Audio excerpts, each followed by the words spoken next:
今度のスタジオを建てる時にも3階建てなんですけどね、会社が反映したってしょうがないんですよね。それよりもそこにいる人間たちがちゃんと自分のやりたいことと面白い映画を作ろうっていうことが最大の目的で。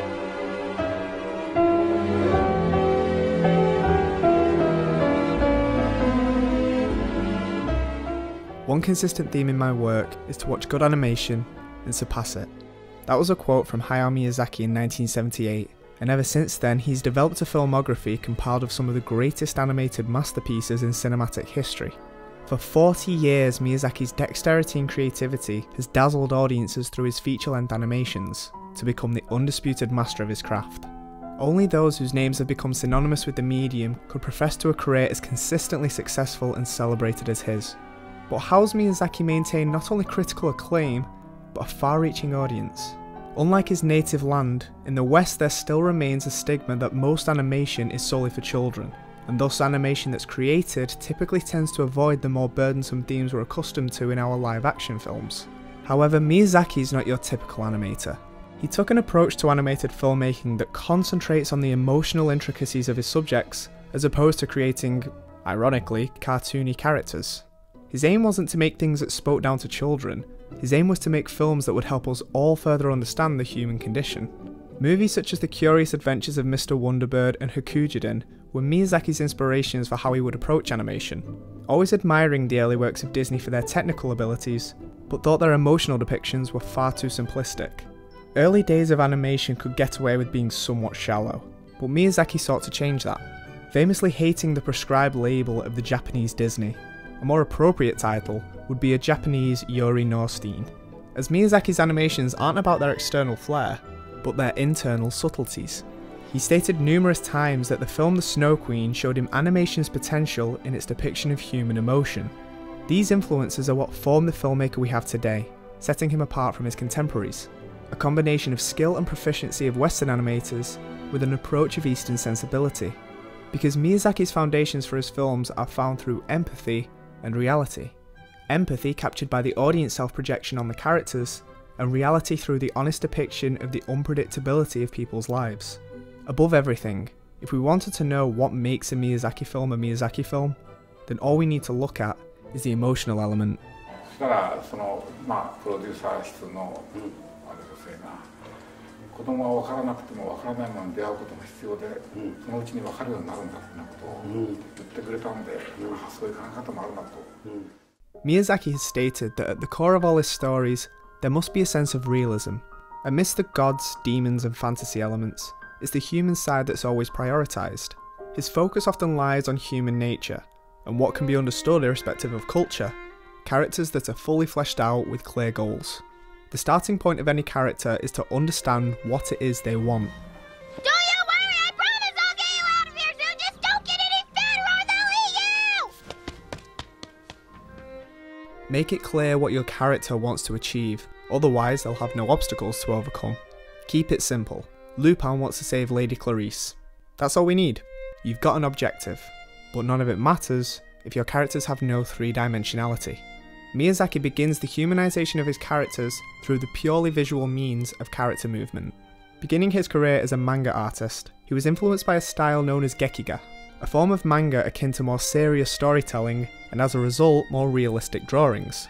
See, Miyazaki has serious problems with the anime industry, and he's spoken openly about his distaste for its often cheap tactics of achieving audience reaction through the overexpressionism of its characters. And so he tends not to focus on the large flashy movements in his animations, but the more subdued subtle ones. The characters he presents to us come with familiar idiosyncrasies, whether it's someone walking on their knees to avoid treading on a carpet, or a little girl tapping her shoes to ensure they're on correctly. It's actions like these that enrich the characters of Miyazaki, as it often can be something as simple as the minutiae of an action that can emphasise who that character is. His characters can be extremely expressive at times, and the quality of the animation most definitely helps this, but for the more indistinct actions, we see characters who don't have to think about what it is they're doing, and so we get a chance to see characters essentially at their most primal. Spend time on arbitrary actions, and it shows us how that character thinks through how they approach things. Are they careful and precise, or clumsy and stubborn? Small details at such a precise degree is what make Miyazaki characters feel human, because we recognise the basic tasks they perform that other filmmakers wouldn't include, and we gain emotional insight to a character when they're at their most recognisable. But the reason Miyazaki is able to capture the nature of people so well is because above all else, he understands people. She's kind of a lazy bum, which is exactly the way that my favorite 10-year-old girls are. You lazy bum, I want to tell them, but I know their inner resources are as rich as Chihiro's. Miyazaki studies people, and his comprehension of human behaviour is displayed through the plethora of actions within his characters. He never reuses the same expression, even with something as basic as running. His character actions have innumerable variations, as their behaviours are drawn through what the character feels at that moment. Is the character fearful, mournful, or filled with joy?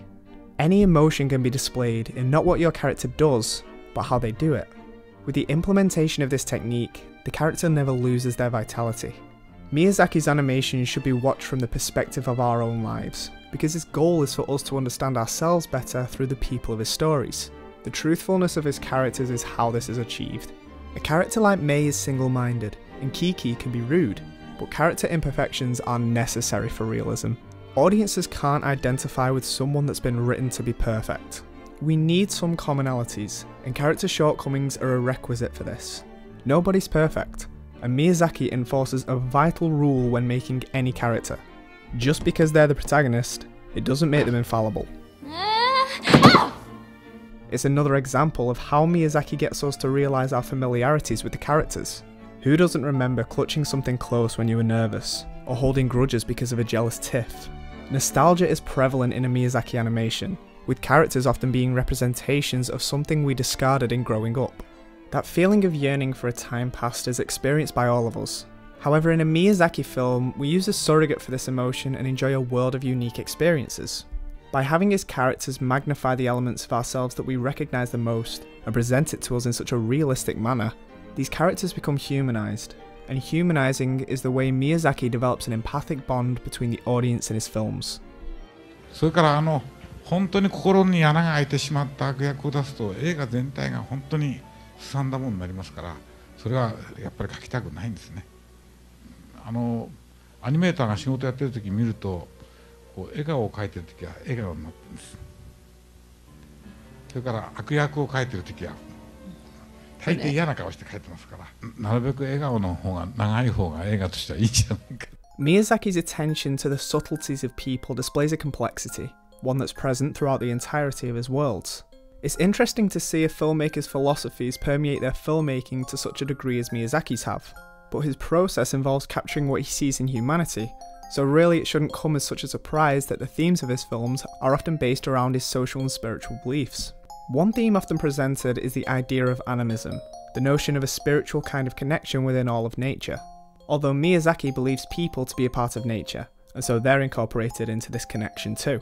By doing so, in a Miyazaki world, everything we see reflects the same traits that humans possess. Unlike traditional fantasy, Miyazaki doesn't portray morality as a simple binary. The dichotomy of good versus evil isn't present in these films. Every thing and every one displays elements of tenderness as well as elements of savagery. Nothing in the world is simply one or the other, it's an amalgamation of all emotions within the spectrum. The same way Lady Eboshi wants to destroy the forest, yet at the same time houses the sick and gives the inhabitants of Irontown a good lifestyle, Miyazaki proposes a theme of morality that's complex. It's not shown to repress the negative aspects of humanity, because they exist all around us. It's part of nature.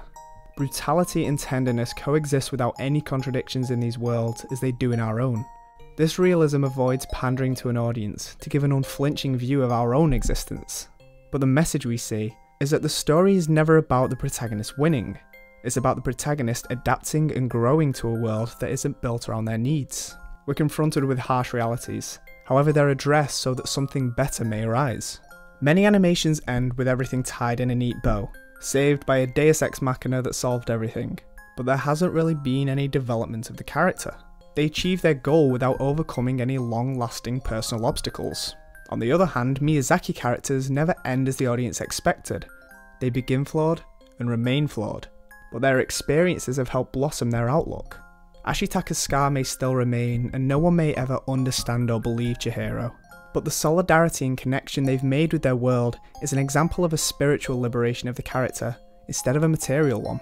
Remember how earlier I said you should always know what it is your character wants? Well, by the end of a Miyazaki film, a distinction is made between what it is the character wants and what the character needs. Sometimes the goal of your film should be where you want your character to end on an emotional level. Because even though our characters have clear goals, those goals are never as important as the characters themselves. アニメーションっていうのは、意志が筋肉なんですよ。意志を表現、運命を表現する、意志を表現するんです。 Moments like this emphasize the priority of Miyazaki's human elements rather than the fantasy.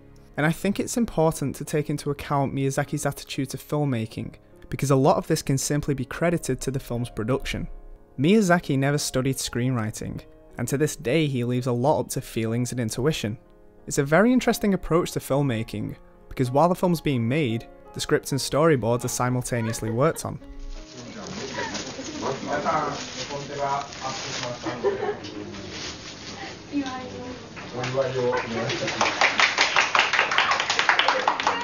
What effect does this have?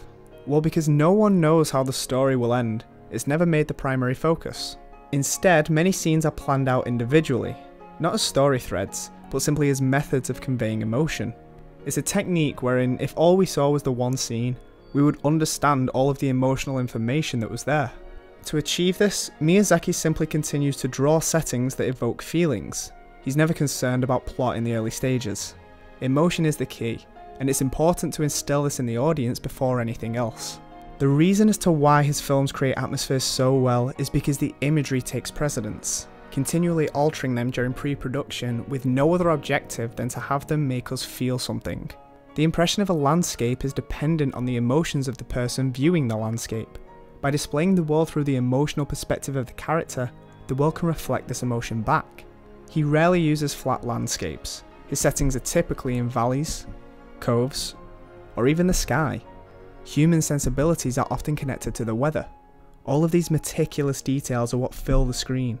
And so when we wonder why Miyazaki films feel that bit bigger, that little bit calmer, it's because Miyazaki has taken the time to find the best way to replicate whatever mood the character emits through his worlds. Sentiment is what seeps from the pores of a Miyazaki film. Even the pacing is used in such a way to heighten the response of the audience. The fact that Miyazaki uses many high-octane moments, it requires the slower ones in order to let the emotion have time to sink in. Western animation seems to be the antithesis of this, very rarely slowing down the action and almost never having the quiet moments that Miyazaki seems to often utilise.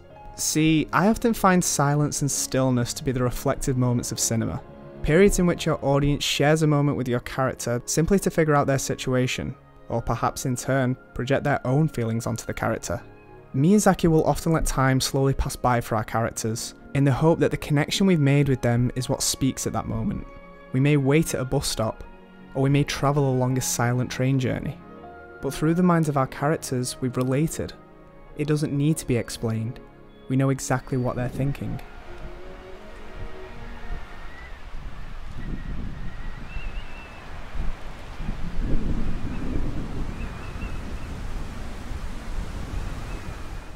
With worlds as alien and obscure as Miyazaki's, there's bound to be some elements that are left to our interpretation. But the thing is, we don't have to understand everything. Miyazaki's principle is emotion, not logic, and so a lot of his design of the fantasy aspect isn't explained. The reason for this is because an object is likelier to attract our interest when we can't explain it. The creatures that Miyazaki creates are often ambiguous in their actions. We don't know what they're thinking. The more that thing is anthropomorphized, the more we're able to empathize, but the less intriguing it becomes. Miyazaki reserves empathy for his human elements and mystery for his fantasy elements. Sometimes it's better not to offer explanations, because giving a reason doesn't clarify the problem.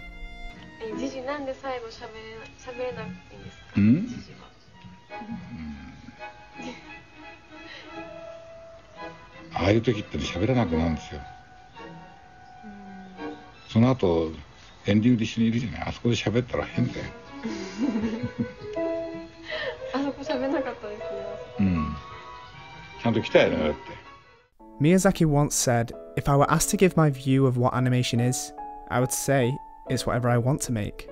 Gods and spirits may be the surface of his films, but at the heart are stories about people, about feelings that help us grow and change.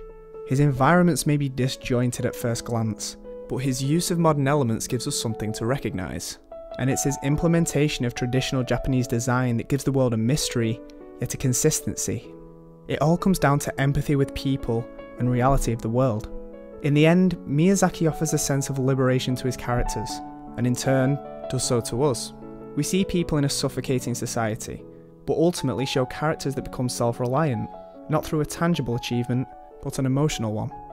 Miyazaki has mastered a level of emotional filmmaking rivaled by few other filmmakers, where perhaps there is ambiguity throughout his works, and maybe it does ask suspension of disbelief from the audience, but when it's removed from the world of logic and clinical analysis, the films make perfect sense, because no filmmaker understands the essence of humanity better than Hayao Miyazaki.